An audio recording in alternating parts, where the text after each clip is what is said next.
Você sabia que existem duas edições de O Retrato de Dorian Gray do Oscar Wilde, uma com 13 e outra com 20 capítulos? Fica nesse vídeo que eu vou te contar por que isso aconteceu.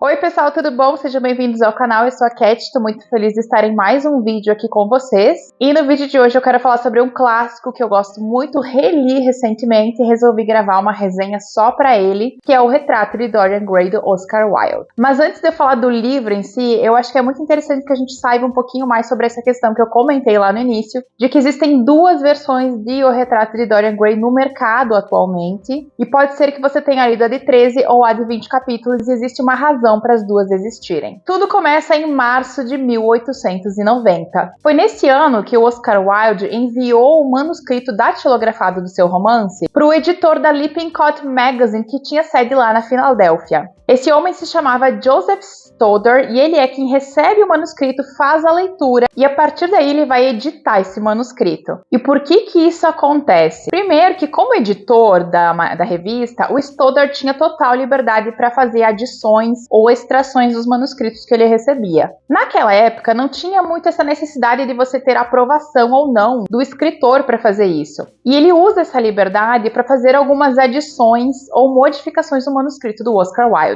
E por que ele faz isso? Porque ele percebe que o manuscrito que ele tem em mãos pode ter uma recepção bastante incômoda ou escandalosa quando ele começar a sair na revista. E isso se dá por alguns fatores. Na leitura do Stoddard, o livro tinha um tom homoerótico, por exemplo, muito acentuado para aquele momento. Também existiam algumas questões sobre algumas cenas que envolviam traição, busca de prazer por fora do casamento, várias conversas que poderiam soar problemáticas para as famílias daquele momento e para os leitores da revista, mesmo que a revista tivesse naquele momento um posicionamento quase liberal. E ele sabe que essas adições que ele vai fazer não são benéficas apenas a ele, mas também ao Oscar Wilde, de certa forma, que terá sua reputação um pouco protegida. Lembrando que nós estamos em 1890, tempos diferentes, pensamentos diferentes. A partir daí, o Stoddard vai supervisionar uma série de mudanças no manuscrito, e elas são muito variadas. São mudanças de pontuação, de ortografia, ele remove mais de 500 palavras do manuscrito, além de cenas e capítulos inteiros. E ao final nós temos uma edição com 13 capítulos. Mas vou dizer para vocês que a preocupação do Stoddard, ela não foi infundada, porque assim que o livro começou a ser publicado na revista, tanto nos Estados Unidos quanto no Reino Unido, ele foi alvo de uma torrente de reclamações e ataques da imprensa britânica que considerou o manuscrito totalmente imoral. Inclusive, uma das críticas acusava o Oscar Wilde, abre aspas, de escrever coisas que seria melhor não escrever. Em 1891, a gente vai ter uma nova edição do livro, agora com 20 capítulos, editada pelo próprio Oscar Wilde.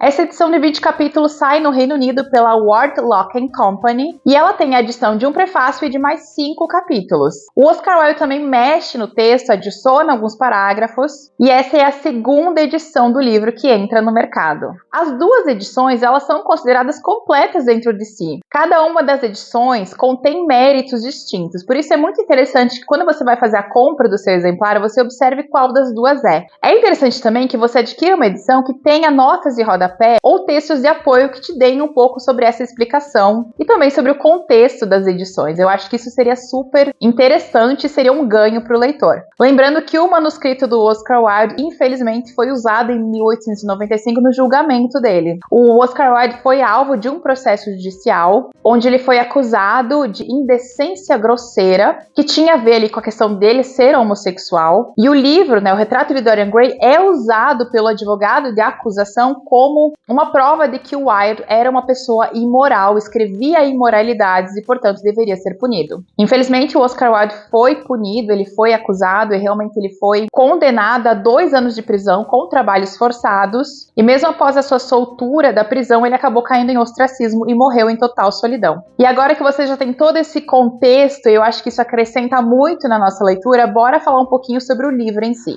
O Retrato de Dorian Gray é um livro que, desde o seu lançamento, ele gera muitos debates e muitas interpretações diferentes. Por isso, fique muito tranquilo se a sua interpretação não for a mesma que a minha, tá tudo bem. Ele é um livro que ele fala sobre muitas coisas, ele tem várias camadas diferentes que você pode prestar atenção. Ele fala sobre arte e estética, sobre a diferença entre vida privada e vida pública, sobre ação e consequência, traz uma grande discussão sobre moral e virtudes, e ele é um livro de valor estético muito acentuado, porque ele foi construído e escrito dentro de um movimento estético. Ele é escrito ali no finalzinho do século XIX e ele teve muita influência daquele culto ao retrato estético que estava muito em voga naquele momento, por isso que o tema principal, o tema central é um retrato. E ele também vem ali na ascensão das artes decorativas, né? Que era aquele movimento que pregava a beleza das coisas, a busca pela beleza em todas as áreas da vida, em todas as artes, o prazer dentro das coisas bonitas. Inclusive o próprio Wilde fala em 1890, aqui eu abro aspas de novo, que o livro dele, né, o Retrato de Dorian Gray, era um ensaio sobre a arte decorativa e um tipo de manifesto contra a rudeza da realidade e a crueza do mundo real. O livro em si, ele fala sobre um jovem chamado Dorian Gray que vai ter a sua beleza e a sua juventude exaltadas a partir do momento em que um seu amigo, que é o Basil, pinta um retrato seu. Um outro personagem chamado Lord Henry, que é um pouco mais velho do que eles dois, vai incitar no Dorian uma reflexão e um terror em relação à sua mortalidade. Ele faz o Dorian olhar para aquele quadro e perceber que aquele ali é o momento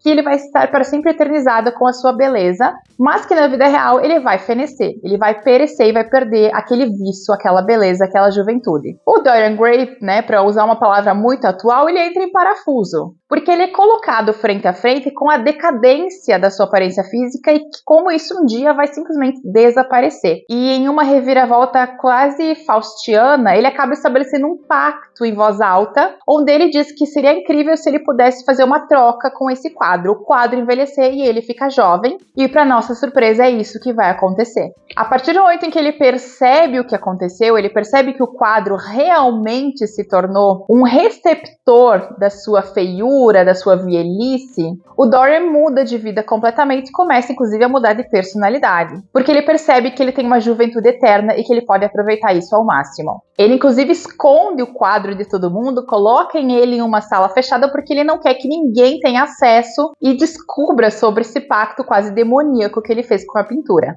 A partir desse momento, o Dorian ele vai viver, ele vai se jogar em uma vida totalmente hedonista de busca por prazeres e pela exaltação da beleza em todas as áreas da sua vida. E essa busca sensual dele pelos prazeres não tem limite algum de moral, não existe limite entre certo e errado, ele faz tudo o que ele quer, na hora que ele quer, não importa por quem ele tem que passar por cima. Ele se sente imortal, ele se sente incrível e ele sente que a sua beleza, o poder da sua beleza lhe concede tudo. E a gente vai acompanhando a maneira como a própria alma do Dorian Gray, ela começa a deteriorar. E é muito interessante porque ao mesmo tempo em que o Dorian é uma figura totalmente vibrante, que você acaba se apegando a esse lado dele de viver a vida ao extremo, ele também vai se tornando uma criatura cada vez mais vil. O tamanho da sua beleza começa a ser também o tamanho das coisas hediondas que ele começa a fazer ao longo da narrativa. E você vai percebendo como ele vai perdendo a sua alma ali pouco a pouco, como ela vai se degradando até terminar numa tragédia final. É um livro em que cada um dos três personagens, o Dorian, o Basil e o Lord Henry, eles são muito particulares. E são personagens que você pode analisar de formas diferentes também, depende da sua leitura. Eu acho que o Dorian, para mim, por exemplo, ele representa muito essa deterioração dos costumes, a busca incessante pela beleza, pelos prazeres extremos, sem considerar o seu vazio interior, o vazio existencial. O Lord Henry, por sua vez, é outro personagem também muito enigmático, também gera muitos debates. Ele é uma figura muito deliciosa de você acompanhar, porque ele é muito errado também. Nós somos cativados e capturados pelo Lord Henry ao longo da narrativa. Ele representa essa figura do dandy, né? Sempre muito bonito, muito bem vestido, falando o que quer, a hora que quer. Tudo isso acobertado pela sua riqueza de posição. Ele é um personagem que vocaliza as suas vontades o tempo inteiro, através de uma série de frases feitas, que elas têm realmente um peso quando ele as diz. Mas uma coisa interessante sobre o Lord Henry é que quanto mais você escuta ele falando, mais você começa a perceber que na verdade o discurso dele é muito bonito, mas é muito vazio. É um personagem que ele esconde na sua exuberância um vazio existencial muito grande. Ele é uma pessoa sem afetos, sem amores, a vida dele não tem significado algum. É um personagem que você sabe que assim que ele morrer ele vai ser esquecido, porque ele simplesmente não deixou nada de bom pra trás. E as pessoas comentam muito sobre como o Lord Henry seria o responsável por envenenar o Dorian Gray no início da história, por incitar nele essa vaidade absoluta, mas eu acho que, na verdade, ele só incita algo que já existe. Talvez de forma mais branda, mas o que o Dorian Gray já estava dentro do Dorian Gray antes mesmo do Lord Henry falar alguma coisa.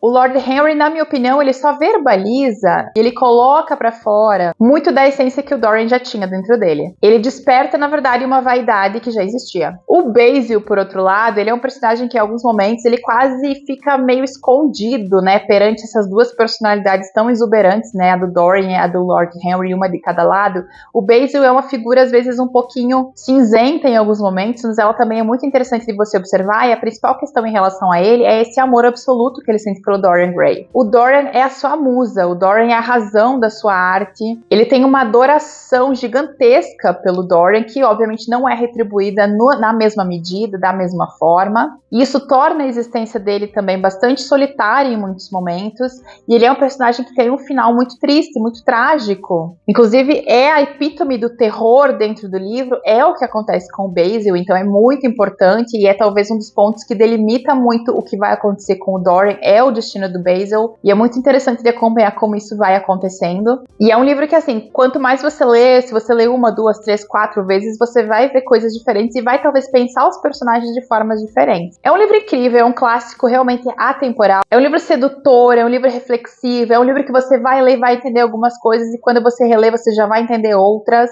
Interpretações aqui são muito variadas e podem todas ser aceitas, cada pessoa lê de uma forma diferente, foca em alguma coisa diferente. Muita coisa aqui me parece uma metáfora para o comportamento daquela época, o comportamento social. Ele fala também muito sobre a hipocrisia das maneiras, principalmente das classes altas, que era uma classe no qual o Oscar Wilde estava inserido, fazia parte e usufruía também. Então é um livro que, quando você tem um contexto para ele se torna ainda mais incrível e ainda mais profundo de diversas formas. Por isso, se você tiver a oportunidade, faça a leitura de O Retrato de Dorian Gray. É um clássico curto, mas é um clássico delicioso. E como eu falei, dê uma atenção na edição, se ela tem 13 ou 20, se ela tem adição, se ela tem material extra. Essa minha edição aqui é uma edição antiguinha, da Abril Coleções ainda, ela tem uns 20 capítulos. A tradução é um pouquinho rebuscada, eu estou em busca de uma edição nova também, mas mesmo assim cumpriu o seu objetivo. Eu já fiz a releitura aqui dele 2 vezes, e eu tenho certeza que quando eu fizer a leitura pela 3ª vez eu vou descobrir ainda mais coisas sobre essa história.